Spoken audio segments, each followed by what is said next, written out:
real quick. Does this tie look okay? Got you. Thank you. Is this tie okay? No, for real. Is this tie okay? It's like a blue. Okay. Is this suit too baggy?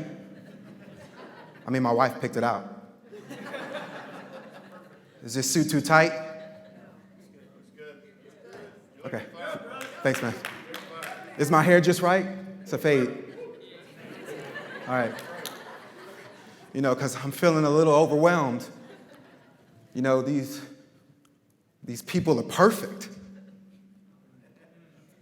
These people are perfect. God, you know, what do I have to contribute to them, you know? But it's okay, because I'll just sit towards the back, hands clasped, so nobody can shake my hand. You see, if I could just hide face for a moment, I won't have a conniption. You know, I expect conviction to settle in. I expect that. Is this tie okay, though? You see, these people are perfect. His suit looks really nice. When I first entered an apostolic church for the first time, I overthought. I was so nervous when I first entered the apostolic church for the first time because I didn't know what I could contribute to these perfect people. How could I contribute to what they already had? You all look so beautiful. But here I am, newly in. I didn't have what they had. I didn't have the things that they had. I wasn't spiritually in tune like they were in tune, so I was a little bit behind. How could I match up to these perfect people that had their lives so neatly packed in a box with a bow on top? That's all I saw. How could I contribute? I didn't know what kind of atmosphere I was getting myself into, so the back is where I belonged. That's where I needed to be. That was my safe haven.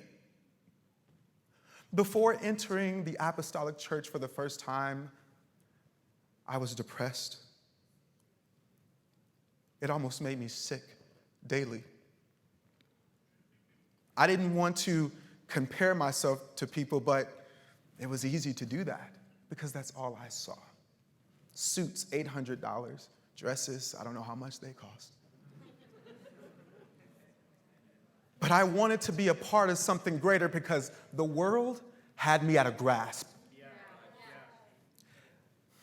It had me at such of a grasp that I was scared to bring in all of my baggage. I was scared to bring in all of my scars and bruises.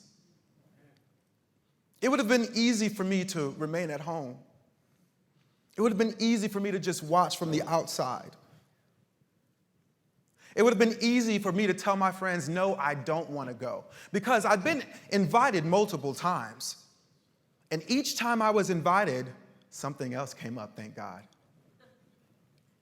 And that allowed me to really see if I wanted to be there or not. When I tell you I was a part of the world, I was a part of the world. I lived the lifestyle. I was the person you go to for fun. It was me. So the idea of going inside of an apostolic church, that's not fun. The expectation was here. And I'm just trying to be honest with you guys this morning. So, how can I enter an apostolic church? How can I put my foot through the door? I don't know. But something stirred up in my heart. And I tell you right now, I went. And what I discovered when I entered the apostolic church, again, for the first time was something that I'd never experienced in my life. Partying wouldn't get me to that point. When I entered the Apostolic Church for the first time, and I'm about to be very honest, I understood that, I slowly started to realize that these perfect people that I was so afraid of and that I had messed my life up with daily were just like me. These perfect people had scars just like me. These perfect people had baggage just like me. These perfect people wanted to try just like me. These perfect people needed healing just like me. Just like me.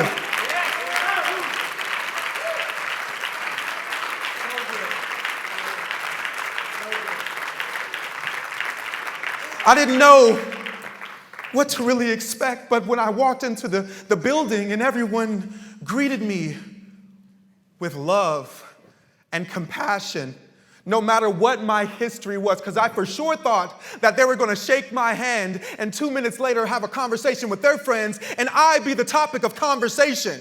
I for sure thought that. But the love that I entered in with, the community, it was hard to describe. I'm having a hard time. When I was getting ready for this, I was having a hard time describing it, even just focusing in on this talk today. But it was like something I had never experienced in my life. This is what they need us to know, but also how we can make it clear for them. They need us to know that, and we need to make it clear, that it's okay to be flawed.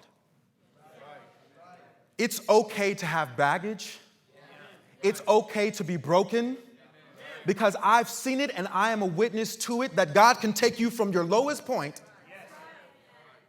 and bring you somewhere that you never imagined.